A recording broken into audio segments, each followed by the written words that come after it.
In this video, I'm going to ask you a very simple question. Have you got what it takes to be a coach? Lots of people think they do, but it's not always so. Now, coaches come from a wide variety of backgrounds, and the specific skills that are needed to help clients achieve their goals are going to vary from industry to industry and from one type of coach to another. But there are some skills and personality traits that are common to all coaches, regardless of the type of coaching they do. First and foremost, you need to have good communication skills. You need to be able to communicate effectively with your client. And you need to do this for two reasons. First of all, you need to get your point across.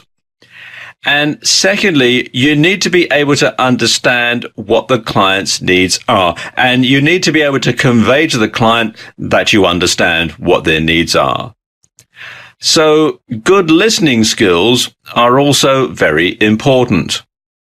And communication, well, it's a two-way street, and sometimes you need to be a better listener than you are a talker. So you do have to spend a lot of your time listening when you're a coach.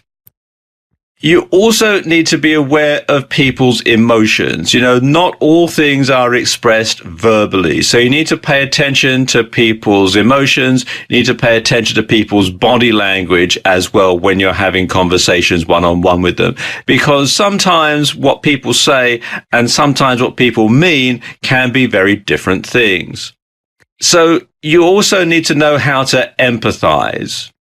Note I say empathize, not sympathize. You need to be able to empathize with what your client is saying. You need to be able to look at things from his or her perspective and think of how they might be thinking and to communicate them from that sort of perspective.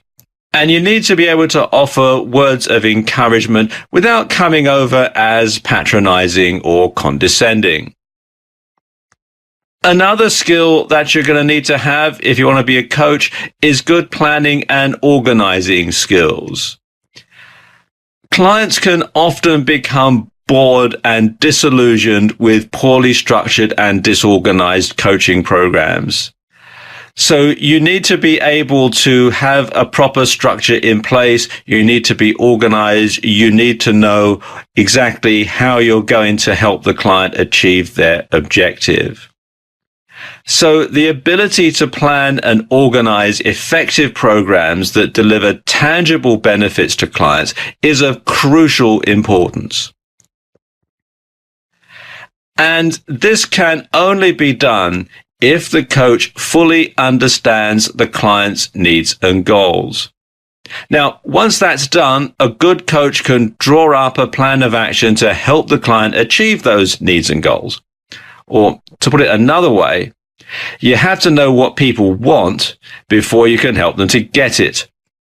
And you can only do this if you can listen and you can understand what they're saying to you. A couple of other things that a good coach must be able to do. A good coach must be able to structure an effective plan for each coaching session, so that you know exactly how the goals achieved at each session is going to fit into the overall scheme of things to reach the desired end goal. So you have to know how each step along the way fits into the overall picture of things. Another skill that good coaches need is analysis and evaluation. Coaches need to be able to analyze both the client's performance and their own performance. You need to know whether you are being able to deliver exactly the sort of coaching that the client wants. So you need to constantly keep assessing things, and you need to constantly be assessing the overall performance, both yours and the client's, and the goals achieved. So has the client hit the goals that he or she has hired you to help them achieve?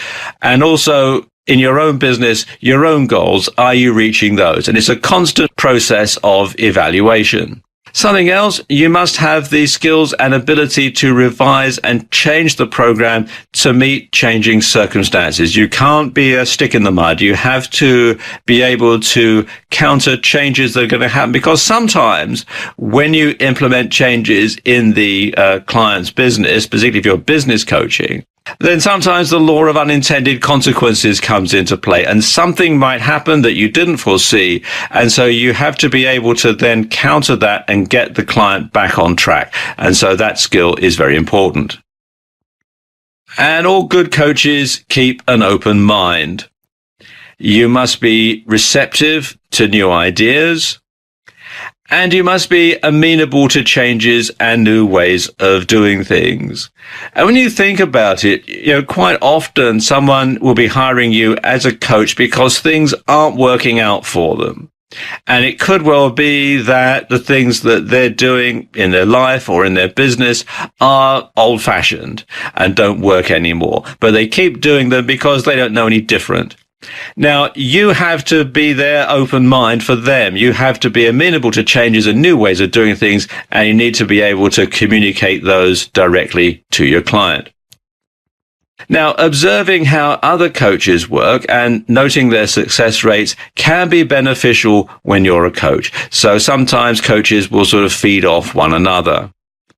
And attending courses and seminars and keeping your own skills up to date is crucial, because keeping up to date with the latest ideas can benefit both your client and you. You should also have confidence in your abilities. In other words, you must know what you're talking about when you're a coach. Now, ideally, you should have an enviable track record of accomplishment. Success breeds success.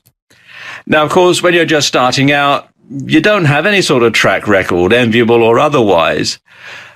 But if you're just starting out, you should at least be highly knowledgeable. You should know a lot about what you're doing. You should have the right ideas. You should be able to communicate those. You should come across as being a confident person. Remember, your overall objective is your client's success. When they've achieved their goal, you will have achieved yours.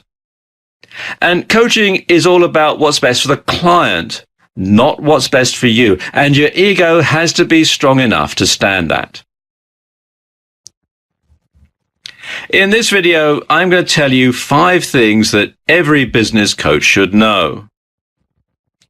Okay, thing number 1. Every business needs a vision. And your business is no exception.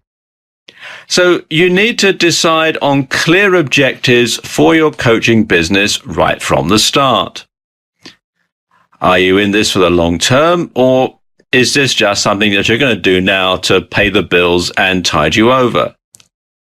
Do you want to keep things small, or do you want to grow into a larger business consultancy, in which case coaching will only be part of the services that you offer?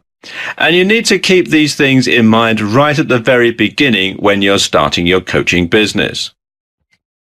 You need to draw up a proper business plan. After all, you'll probably be doing the same for your clients, so you should practice what you preach. And you want to keep that plan under review and update it whenever it's necessary. It's written on paper, not set in stone, so you can have some sort of flexibility. But be sure to set clear goals and objectives for your business, just like you're going to do for your clients. Because you see, clients will judge you, not just on the success that you generate for them, but on your track record for your own business as well. Okay, number 2, you can't go it alone. You might be offering one-on-one coaching to clients, but that doesn't mean that you can be entirely on your own as a business person, because quite frankly, there aren't enough hours in the day to do everything that you need to do in your own business and get inside your clients' heads too. So what you should do is outsource time-consuming tasks. So I'm talking things like admin, bookkeeping, that sort of thing. You want to outsource that. You want to outsource your social media presence to someone who's an expert in the field. Social media marketing can be very, very time consuming, and you can get drawn into spending time on social media and it doesn't leave a lot of time to do anything else. So having someone that you employ to take care of your social media presence for you will free up a lot of time. Also, web design. Your website should look like it's up to the minute, like you've got the latest ideas, and so therefore that will need to be redesigned and reworked every so often, and that can be time consuming. So outsource that to an expert. In fact, basically outsource anything that's time consuming or doesn't directly generate any income for you. And you need other people around you anyway, even if it's just, say, you have someone to bounce ideas off of when you're not sure of how to do things yourself. No man's an island, no woman's an island either. So you do have to have other people around just for your own well-being. Okay, number 3, you want to stick to your talents. Clients are going to hire you for what you know and for what you're good at. So don't be afraid to pass up work you're not 100% confident that you can do. Now, I know that's easier said than done when you're just starting out and you may need the money to pay bills and that sort of thing.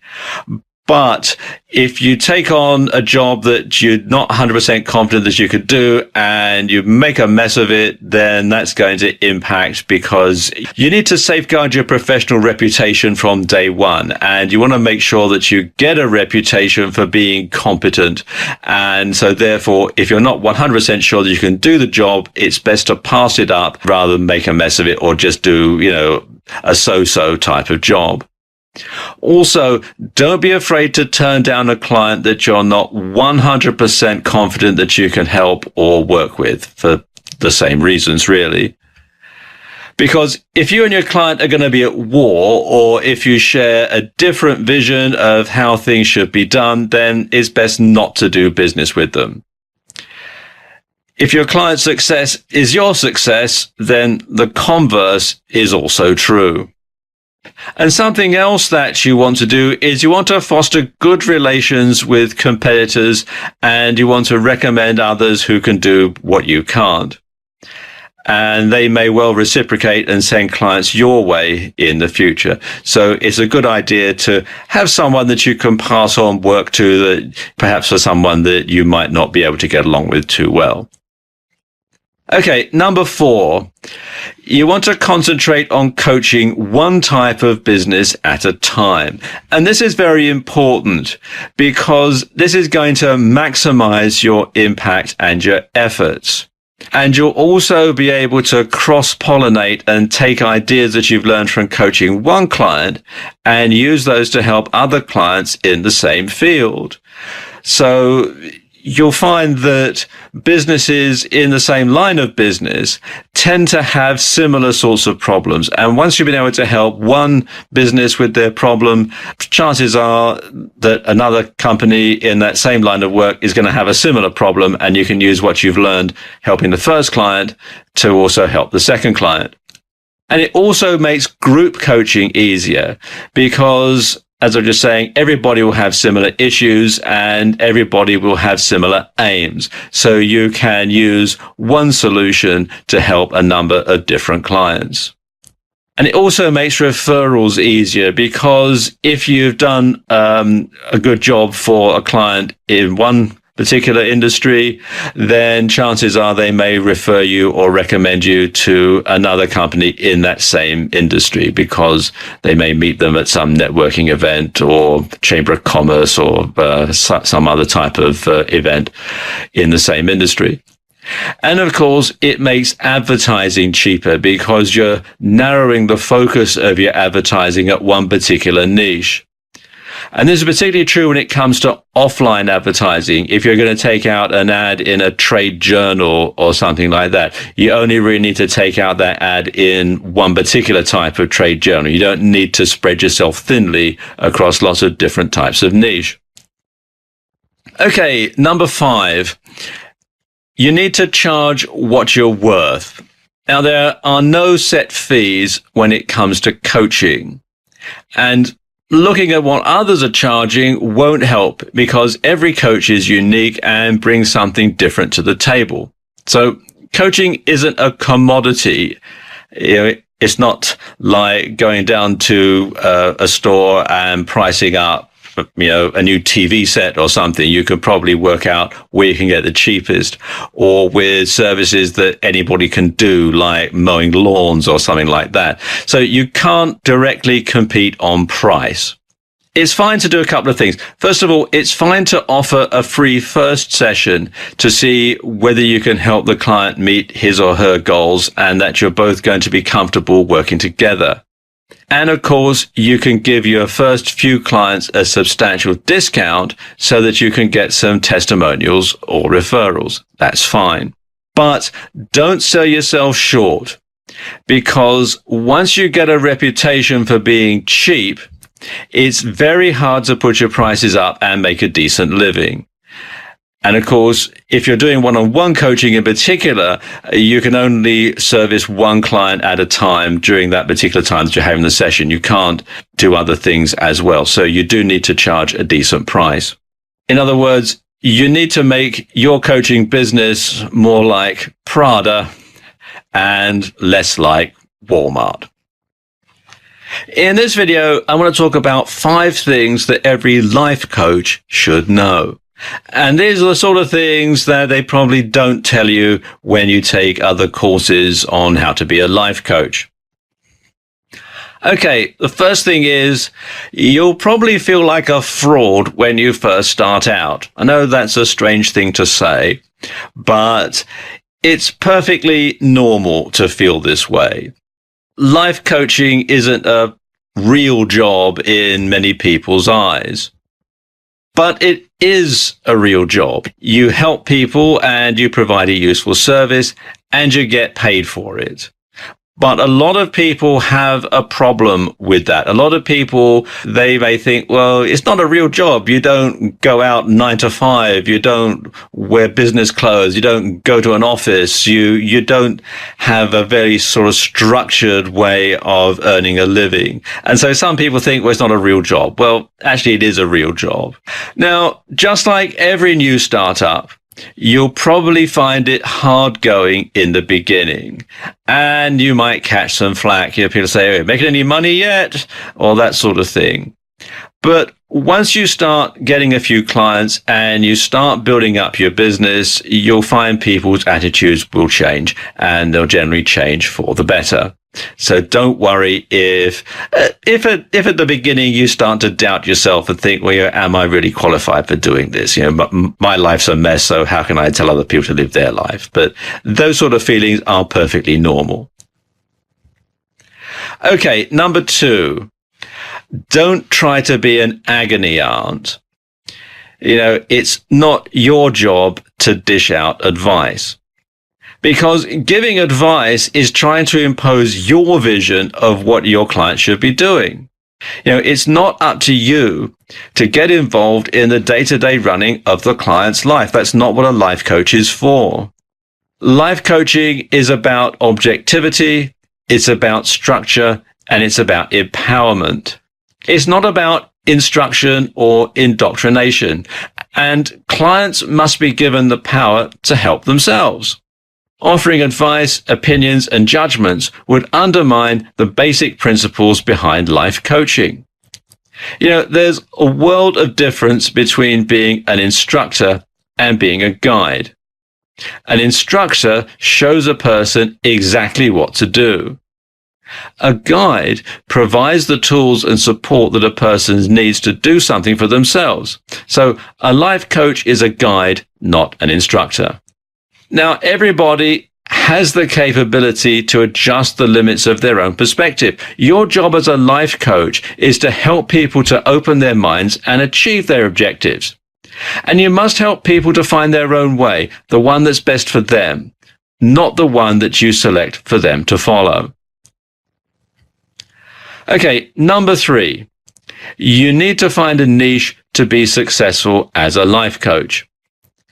Just like in every business, you need to find a specialized niche to operate in. Being a generalist is a recipe for disaster. You can't help everybody with everything. So what sort of life coaching niches are there, and what sort of ones should you be thinking about? Well, there are lots of them. Here's just a few. You can help people with their business life, family life, child rearing, love life, relationships, motivation, and so on.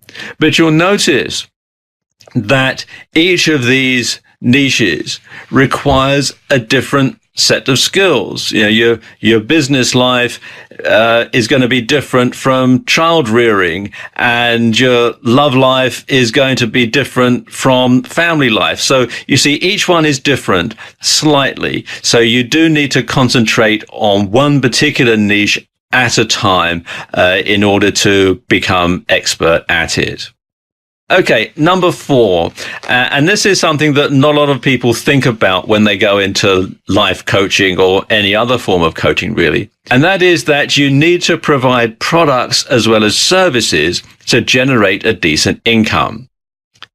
You see, providing services takes time.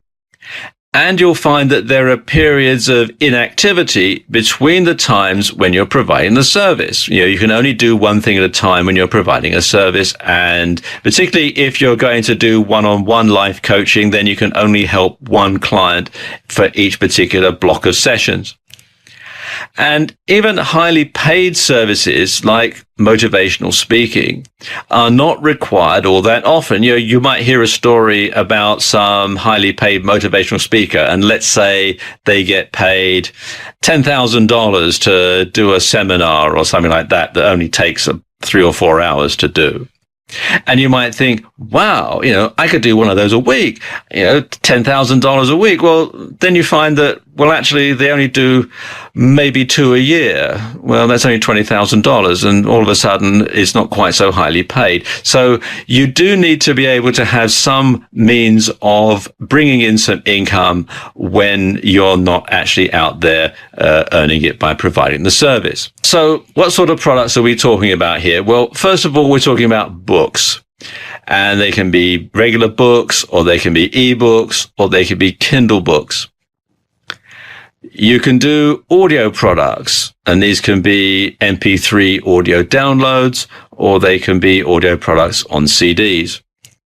You can do videos that feature yourself just speaking to camera, or you can have more professional videos that have camera and graphics, or you can have graphics and a voiceover like this video. And finally, you can have self-help and study courses, and these are more structured, and you probably won't want to start launching these until you've been a life coach for a while, because you can draw on your experience of helping clients for the information and the pace and everything that you want to put into a self-help or a study course. Now, in addition to boosting your income, these things help to establish your credibility as a life coach. In fact, a printed book in particular can establish you as an expert in many people's eyes. Okay, finally, number 5. You're going to need a significant online presence to stand out in a very crowded field. So you're going to need a website, definitely. You're going to need a blog. You're going to need a newsletter that you send out to your potential clients on a regular basis. You're also going to need a pretty extensive social media presence. You're going to need a Facebook page, and you're going to need a Twitter feed. And of all these, I would say that the most important ones, the ones you really want to concentrate on the most, are your blog, your newsletter, and your Twitter feed. They are the ones that will probably get you the most exposure and probably generate the most clients. Now, some potential clients might be a bit bashful about approaching you. There is still a bit of a stigma. Some people equate life coach with, I don't know how to live my life properly, and that equals failure. Now, that's not true. We live in more enlightened times today than years ago, perhaps. But that is still something that some people might have at the back of their mind. So you need to be able to counter that. So you need to put plenty of useful information out into the public domain to encourage potential clients to take things further. And this further establishes your credibility, and it makes you more approachable. Especially videos that you appear in, because then people can see that you are a real person. You're not some big corporation. You are who you say you are. Oh, and one more thing. You never stop learning. So go on courses and seminars, buy books, ebooks and videos by other life coaches, and subscribe to their blogs and newsletters. And keep expanding your knowledge, because you always keep learning. So there you go. That's 5.5 things that you ought to know if you want to be a life coach. In this video, I'm going to give you 10 tips for creating lasting confidence. Okay, tip number 1, make a plan and follow it through. When you make a plan and follow it through successfully, it gives you faith in your abilities. Of course, success builds success, and confidence leads to greater confidence. And it doesn't have to be a grand plan to begin with, just something that you're sure you can do, and then go and do it. And then you can go on to tackle more difficult tasks. Okay, tip number 2. Ask yourself, what's the worst thing that could happen? And when you ask yourself this, you get a clearer picture of the risks involved. And quite often, they're a lot lower than you think. So weigh up the risks, ask yourself what's the worst thing that could happen, and if you don't have a lot to lose, then go for it. Go out and do whatever you're thinking about doing. Now, on the other hand, if you do have a lot to lose, then see how you can spread the risk and keep your losses to a minimum. Okay, tip number 3. Don't dwell on past failures. Nobody gets everything right 100% of the time. And you will fail every so often. Everybody does. It is part of human nature. Nobody gets it right all the time. So don't dwell on this. Simply learn from the experience and move on. Now, a good example of this is WD-40. I'm sure you've seen the product. It's used as a lubricant and as a means of stopping metal from going rusty. But did you know why it's called WD-40? Well, WD-40 stands for water dispersal perfected at the 40th try. So the guys behind WD-40 got it wrong 39 times. They failed 39 times, and it was only on the 40th attempt that they managed to pull it off. But they still managed to create a great product that's being sold more than 60 years after it was invented. Okay, tip number 4, feel good about yourself. Now, I don't know you, but I'm sure you are a unique, special, and valuable person. And you deserve to feel good about yourself. So, wear nice clothes. Pay attention to your personal hygiene. Do things that you enjoy doing, things that make you feel good. And above all else, smile, because a smile is contagious. When you feel good and you're smiling, and people will consider you to be a confident person, and they will treat you accordingly.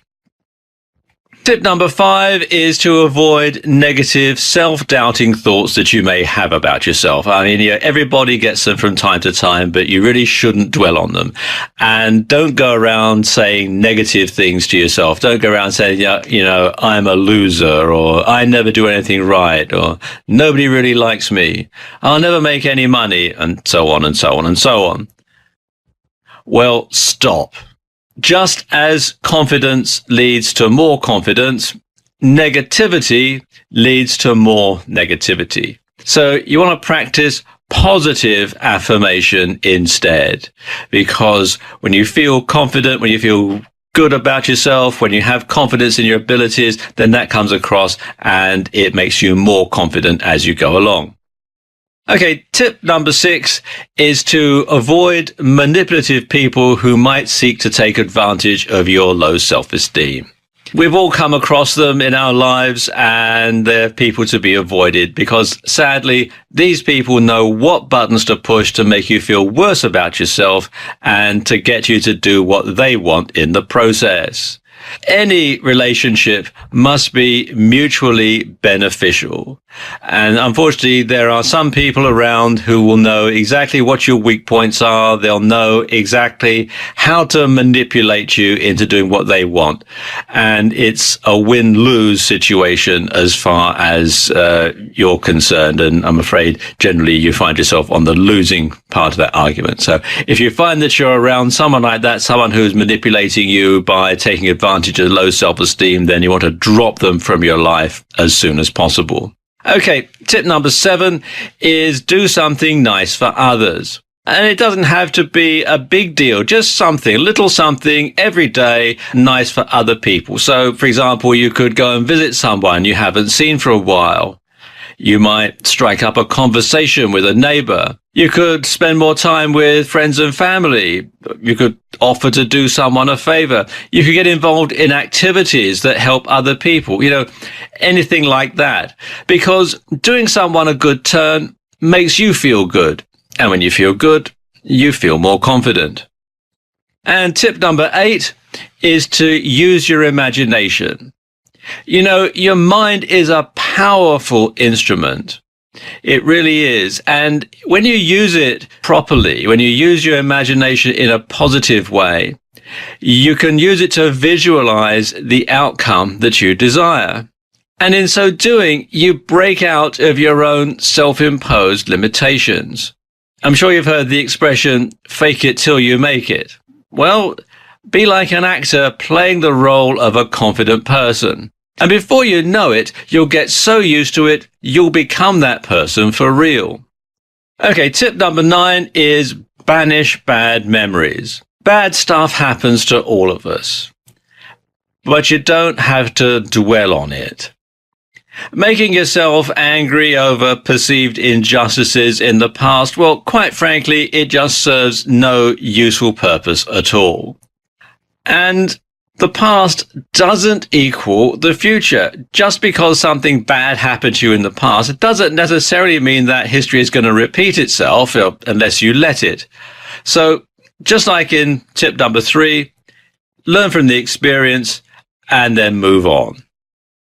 And finally, tip number 10 is to be true to yourself. Understand that what works for others won't necessarily work for you, and vice versa. And a good way to understand yourself and to be true to yourself is to read up on things like psychology and get a better understanding of how the brain works. And you should also use neuro-linguistic programming, otherwise known as NLP, to reinforce positive messages. And when you're true to yourself, when you are the person that you think you should be, then you'll find yourself much more confident. So there we go, 10 tips on how to improve and boost your confidence. In this video, I'm going to give you 10 tips for being more assertive. Okay, tip number 1. And I suppose it's probably the simplest thing and the most difficult one at the same time. And that is decide you're going to be more assertive. You need to commit to being more assertive. You have to tell yourself things like, I'm going to be more assertive, or people are going to stop treating me like a doormat.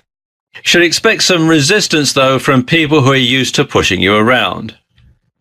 So, for example, if you've got a bullying boss who doesn't respect you and treats you like a doormat, then it's time to look for another job. Okay, tip number 2 is to be a good listener. Now, I know that sounds strange if you're trying to be assertive, that you should actually be passive and listen, but try to understand the other person's point of view. Don't interrupt when they're explaining things to you, even if you get what they're saying before they finish. Being assertive doesn't mean you have to sort of push yourself forward all the time. But if you do have any objections or any problems, explain them clearly and unambiguously without yelling. For example, you might want to say something like, I understand why you might say this because you feel that, but I'd like to make you aware of the other. And hey presto, you're in control. Okay, tip number 3 is learn how to say no without feeling guilty. Now, it's very easy to say yes, and saying no often makes us feel guilty. And of course, some people will manipulate this and lay on a guilt trip to get us to say yes. But you do have to sometimes stand your ground and not let people push you around. Now, to counter this, what you can do is to say no and mean it. You should be polite, but firm. Say something like, I'm very sorry, but no. And that's it. End of discussion. You don't want to get involved in any further debate or let people wear you down, because sometimes people will try to turn that no into a yes, or try and break down your resolve. In which case, you can say something like, I've given you my answer and that's final. And then that's it. Don't give this decision any further thought. Walk away. Literally, if need be. But of course, you should be reasonable. If your neighbor comes to you and says, my house is on fire, can I borrow your fire extinguisher? Well, you don't really want to say no, do you? You should say yes and claim the cost of it back from him later, probably. And of course, if your boss is asking you to do something that's, perhaps slightly outside of your job description, it might be a good idea to say yes just to keep him or her sweet. But otherwise, make a decision, say no, and that's it, move on. Okay, tip number 4 is agree to disagree. Having a different point of view doesn't necessarily mean that you or the other person are wrong. And debate can actually be quite healthy. On the other hand, you should pick your battles carefully. As I was just saying in the previous tip, you don't need to stand your ground on everything. You don't need to prove you're right and assertive all the time. And this is particularly true in relationships. And also bear in mind that there is a fine line between being assertive and being aggressive. Okay, tip number 5 is don't feel the need to have an opinion on everything. Sometimes it's easy to say yes just to avoid a potential conflict or a difference of opinion. But of course, the trouble is if you keep saying yes to one thing and then you say yes to another point of view, then that's not coming over as being very assertive. But if there's something that somebody asks you an opinion on and it doesn't really matter, then say, I don't care, or it doesn't make any difference to me one way or the other. And that can diffuse a situation without coming over as a pushover or a yes man or a yes woman. All right. Tip number 6 is to use I statements. And this lets others know what you're thinking without sounding accusatory. So start sentences with I. I think this. I feel that. But don't use aggressive language such as you always or you never. That sounds accusatory, and although it is assertive, it is also very aggressive, and it's not going to improve your standing. Okay, tip number 7 is to rehearse what you say. And a good way to do this is to practice in front of a mirror. Say what you want to say out loud. It'll feel a bit strange when you first do it, but you'll get used to it in a while. And you can also ask a friend that you trust to critique you. You should also think of possible replies and have a counter strategy in place so that you can still be assertive, but without having somebody be able to sort of counter the argument in their favor.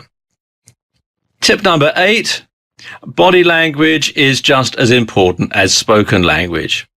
And you want to act confident even if you don't feel it. Keep an upright posture, but lean forward just a little bit when people are speaking to you and you're speaking to people. You want to make regular eye contact and maintain a neutral or positive facial expression. But don't wring your hands or use dramatic gestures because that's really quite passive body language. Tip number 9 is stay calm. Don't lose your temper and let a discussion turn into an argument. And when you're having a discussion, never raise your voice because it's a surefire sign that you're on the back foot. You should breathe normally, look the person in the eye, keep your face relaxed, and speak in a normal voice. Remember the old wartime spirit, keep calm and carry on. And finally, tip number 10 is be patient. If you've gained a reputation as a pushover, then sadly, you're not going to lose it overnight. And being assertive is a skill that needs practice. But first, practice your new skills in low-risk situations. So if you do have to back down, it's not really a big deal. And you'll always do better sometimes than at other times. But you can always learn from your mistakes. So there we go, 10 tips to being more assertive. In this video, I'm going to give you 4 steps to becoming more focused. Okay, step number 1 is to set goals and priorities. You want to define what it is that you want to achieve, because if you don't know, then you're not going to achieve them. You've heard the old saying, if you fail to plan, then you've planned to fail. So define what it is you want to achieve and be specific. Write your goal or goals down as a to-do list and display it somewhere prominent so that you're reminded of it often. Because knowing exactly what you want to achieve makes it easy to stay focused. You can aim for something. And when you have this all written down, it's like having your own personal roadmap that you can follow. And if you break one big goal down into smaller to-dos, it's a bit like checking off the towns and cities on a map when you're taking a long car journey. Okay, step number 2 is avoid distractions. Now, with everything that goes on in modern life, it's very easy to become distracted. For example, there are all sorts of distractions online. You've got banners, pop-ups, links to articles, different websites to visit, all sorts of stuff. And it's very easy to become sidetracked, to lose track of time and completely forget what you were looking for in the first place. Of course, your smartphone doesn't just make and receive calls. There's all sorts of distractions there. Then there are the demands made by friends and family, particularly if you've got children. Social media is a big distraction. Reading one tweet quickly leads to another tweet. Facebook pages or forum sites often have links to other sites and other articles and so on. And of course, there's always something interesting to watch on TV. So when you have a task to do, lock yourself away somewhere private. Tell your friends and family that you're not to be disturbed unless it's an emergency. Turn off your smartphone. Ignore everything that you see online that's not relevant to the task at hand and simply stay focused and drill down on what it is that you're trying to accomplish. Step number 3, beat procrastination. And the best way is to do the task that you're least looking forward to first and simply get it out of the way, because then it's done. You should tell others about whatever it is that you've been putting off and tell them that you're going to do it. And that adds some sort of social pressure on it, because if you don't do it, well, you're going to look pretty stupid. If you're on your own, if you're by yourself, then set a time to start doing that task. Say, right, I'm going to do this at 3:00. And then when 3:00 comes, do that task, no more putting it off. And you might set an alarm to remind yourself to do that. And remember, the sooner you start a task, the sooner you'll finish it. Okay, step 4 is to reward achievement. Treat yourself to something you like. It doesn't have to be very expensive. It could be just allowing yourself to have a piece of chocolate, or you treat yourself to having a cup of coffee or a cupcake or something like that. Something that you like, something that you can give yourself as a reward for accomplishing the task. Or you could simply give yourself a pat on the back. Or you could look at yourself in the mirror and say, good job, or well done, out loud. And that's giving yourself some affirmation. That's giving yourself a reward for actually accomplishing the task. And rewarding yourself in this way gives you a sense of accomplishment. It feels good. And you're more inclined to stay focused in the future because subconsciously you look forward to that good feeling. So there we are, 4 steps to becoming more focused. In this video, I want to touch on a very serious and very important topic. And that is how you can go about developing a client relationship that works for both of you. Because it doesn't matter whether you're doing business coaching or life coaching, or whether you're doing sports coaching even. The relationship that you have with your client must be one that works for both of you. It must be mutually beneficial. It cannot be a one-sided exploitative relationship. And it's important to establish an effective coach-client relationship right from the very beginning. Right at the start, you have to get this up front. Because you see, many clients are going to have mixed feelings about hiring a coach. When you're coaching them, you're holding a mirror up to them, metaphorically, and they might not like what they see. And some may feel that you're going to be critical or judgmental.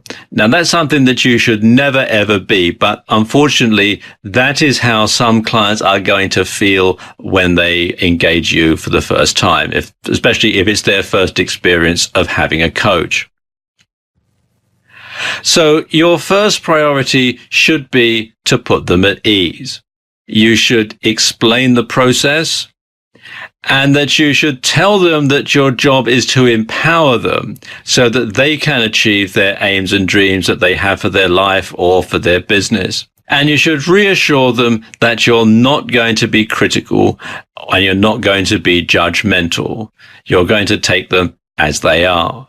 And sometimes you have to really get inside your client's head and figure out what they really want. Because sometimes clients' objectives are confused.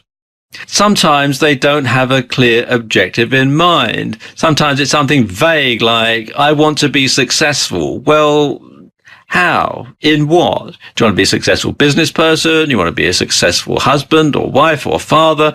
Do you want to be a successful entrepreneur? Do you want to have, do you want to be a successful Formula One motor racing driver? You have to have something specific to be successful in. So they have to be very specific. And of course, some people don't like that. They just say, well, I want to be successful. Well, define success. Well, like my next door neighbor is. Well, how's he successful? I don't know. So you do have to sometimes take the client by the hand and find out what he or she really wants. So defining what the client's objective is and how you can help them to achieve it should be your first job in establishing a coach-client relationship.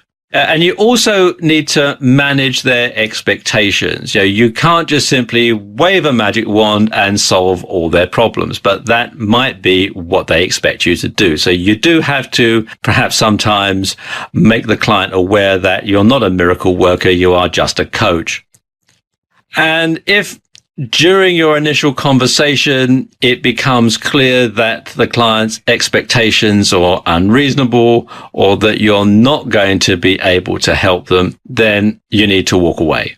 Because it must be a win-win situation for you both. Because if they've got unrealistic expectations, if they expect you to wave a magic wand and solve all their problems, be it in business or be it in life, and you know you're not a miracle worker because nobody is, then you've got to impress that upon them, because otherwise they're going to be disappointed, and they may be bitterly disappointed and start bad-mouthing you all over the place, and that's not a good thing to happen. So if it's not a win-win situation for both of you, then it's time to pull the plug before you've even begun.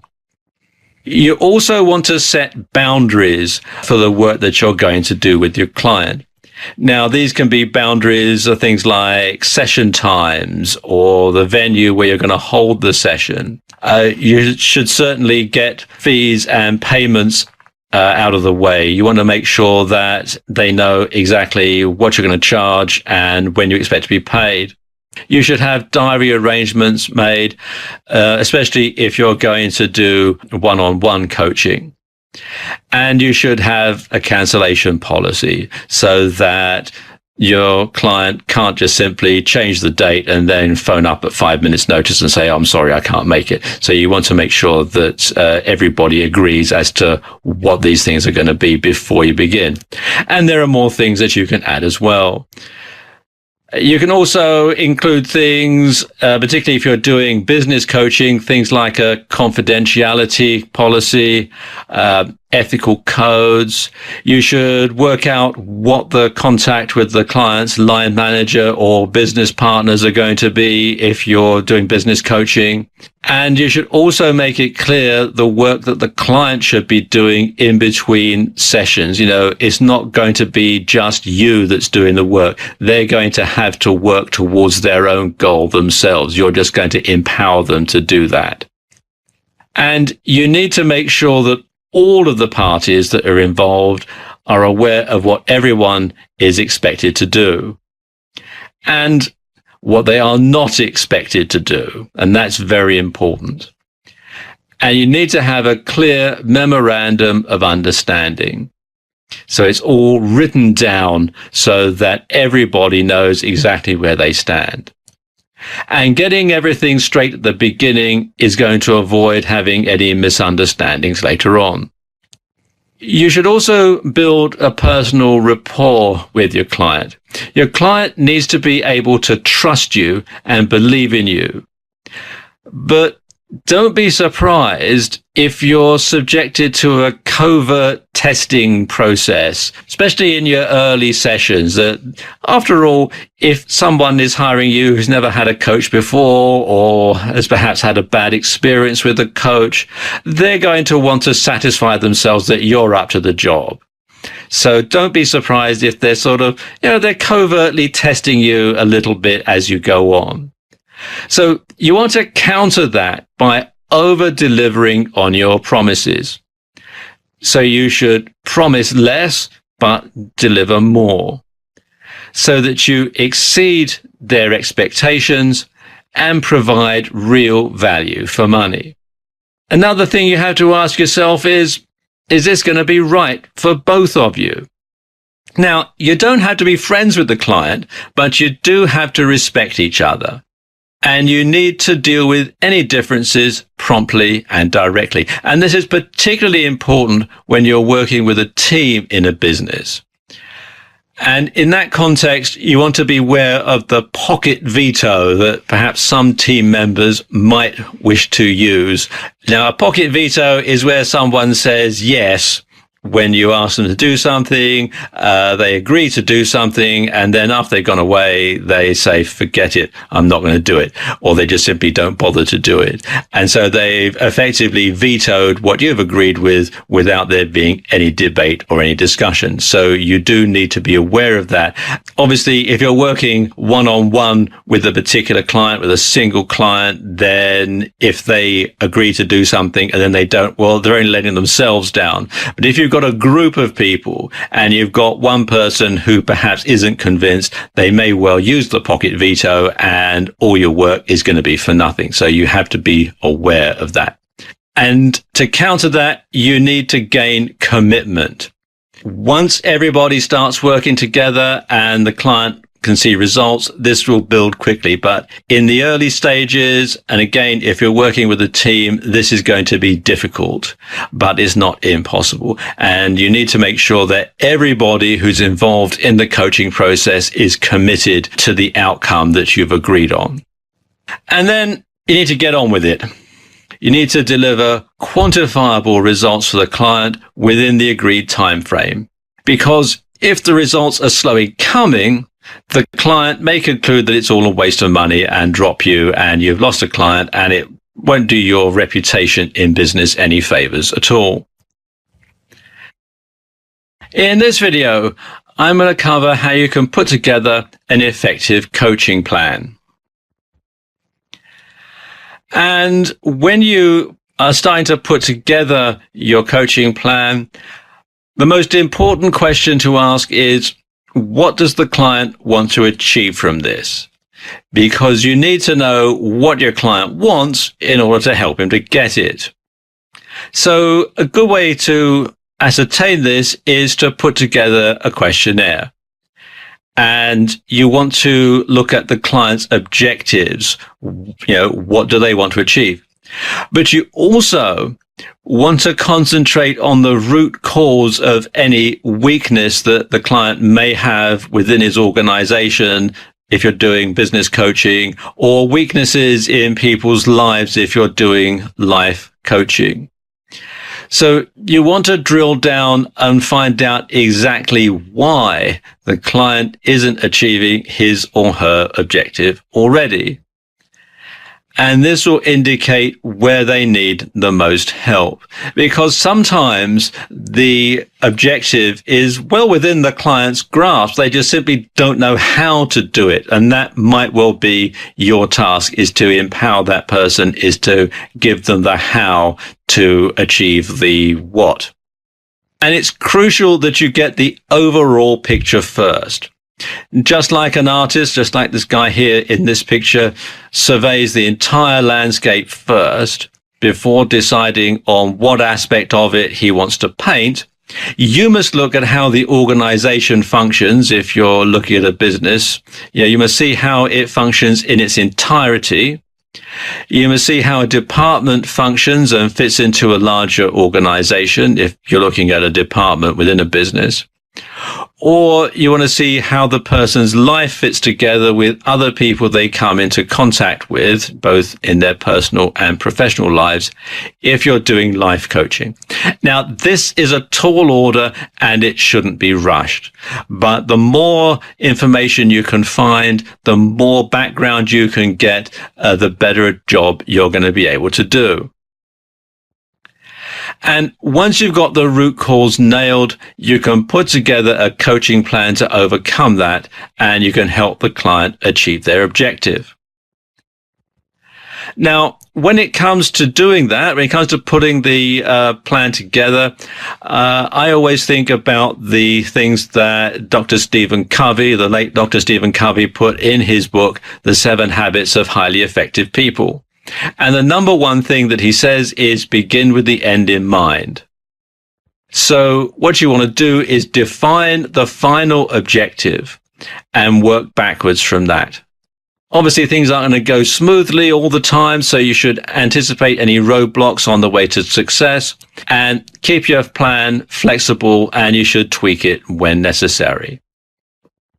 Now, if this is a coaching plan for a team, then you need to define a plan for each individual, and you need to work out how that plan fits into the overall goals for the organization. And if you're doing business coaching, then you should work closely with the individual and their line manager on this.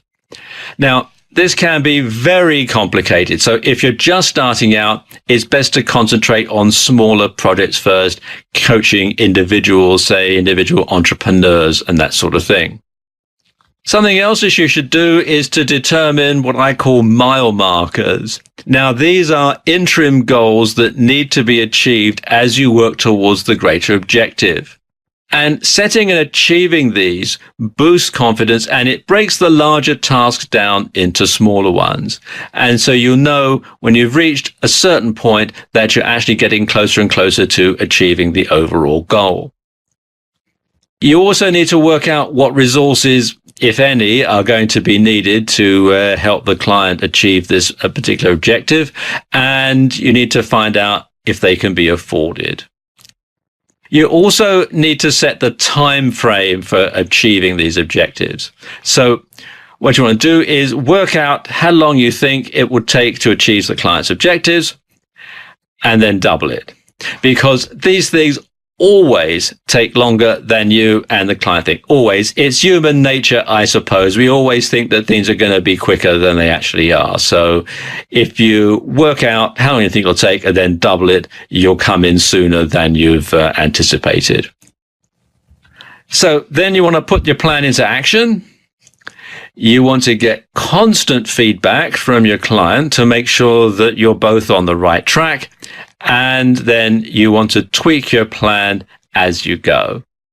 And then work your plan through, and the client will achieve his or her goal with your assistance. So there you go. That's how to put together an effective coaching plan. In this video, I'm going to show you some online platforms that you can use right now to start delivering your coaching program. If you're going to be doing email coaching, then you're going to need a good autoresponder service. And a very good one is Aweber, which you can find here at aweber.com. And as you can see at the time that I'm making this video, they're offering a free 30-day trial. If you're going to be coaching via a Facebook group, then it's very easy to set one up. Come to facebook.com and log in. Then come down here to on the left-hand side where it says Create Group and click on this link here. This pop-up window opens and you can see where it's saying Create New Group. You give it the group name, you add the members, and you can decide whether you want this group to be public, closed, or secret. If you're going to be charging for your coaching, then obviously you'd want to keep it at secret so that only members get to see your posts and benefit from your coaching. Let's just cancel that. Another way of doing coaching is via Skype. Skype is a way of making calls over the internet. You can make either voice calls or video calls, and they can be either one-on-one or you can also make group calls.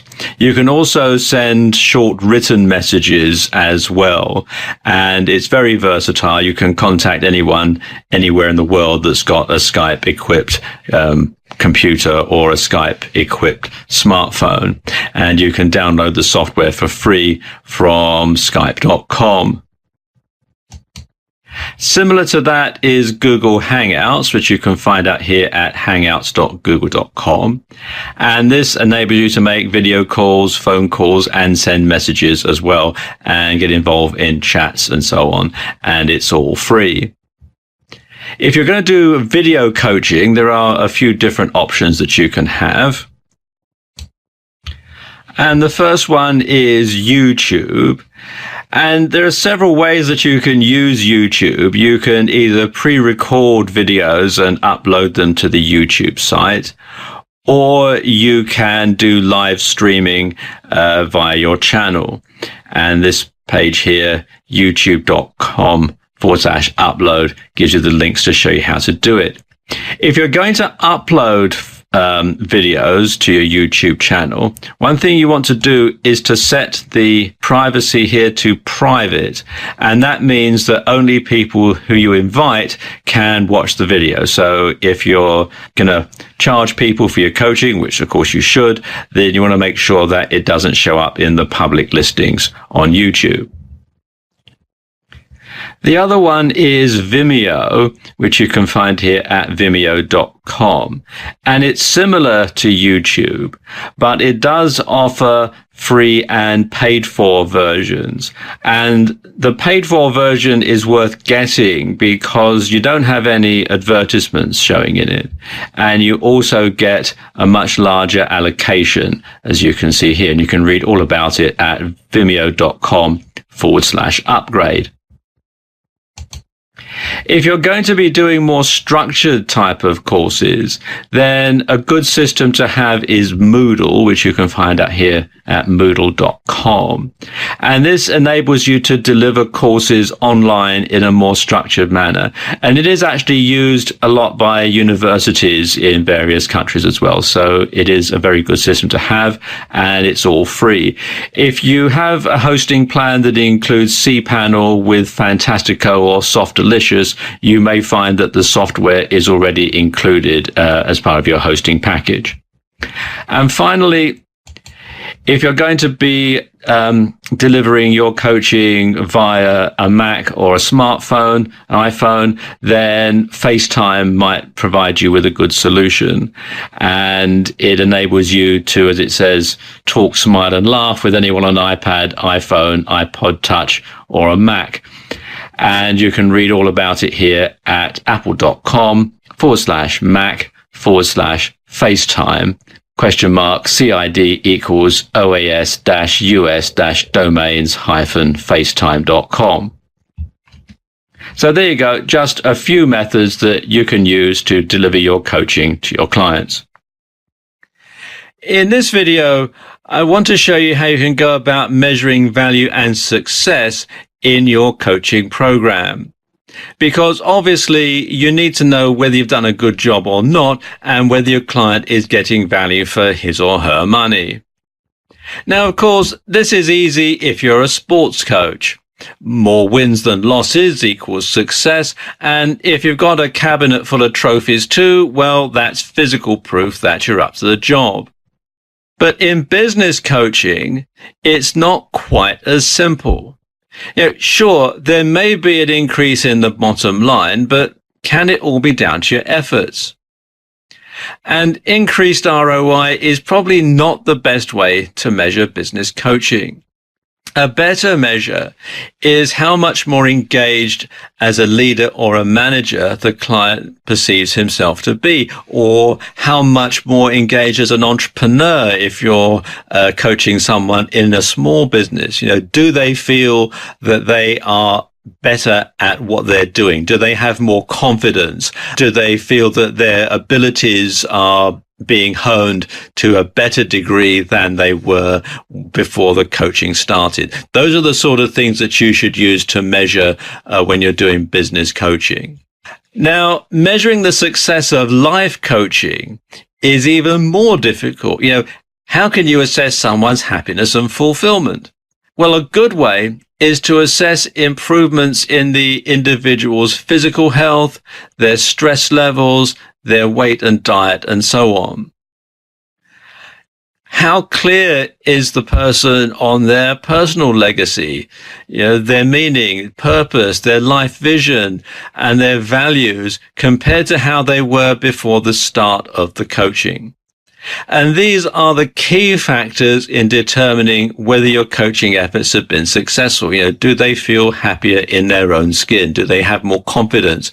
Do they feel that they can go out and attain the goals that they've set for themselves? Those are the sort of things.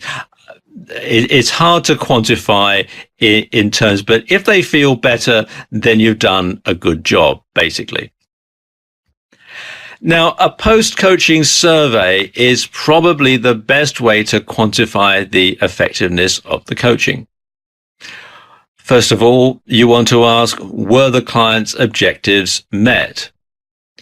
If not, why not? And if so, is the client completely satisfied?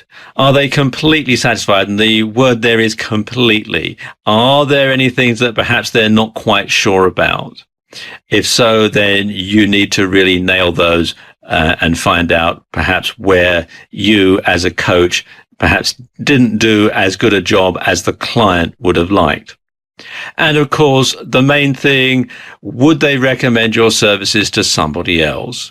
Because if they are completely satisfied with what you've done, then they'll be more than happy to recommend your services to somebody else who finds themselves in the similar sort of position to the one they were before they engaged your services. And these can apply across the board to both business coaching and life coaching as well. Having mile markers along the way is a good and effective method of measuring value and success. Because if you hit the targets along the way, then there's a good chance that the overall result is going to be a positive one. And if you can prove you've done all that's been asked of you, and you've kept your promises and over-delivered, then your client is more likely to be satisfied than dissatisfied.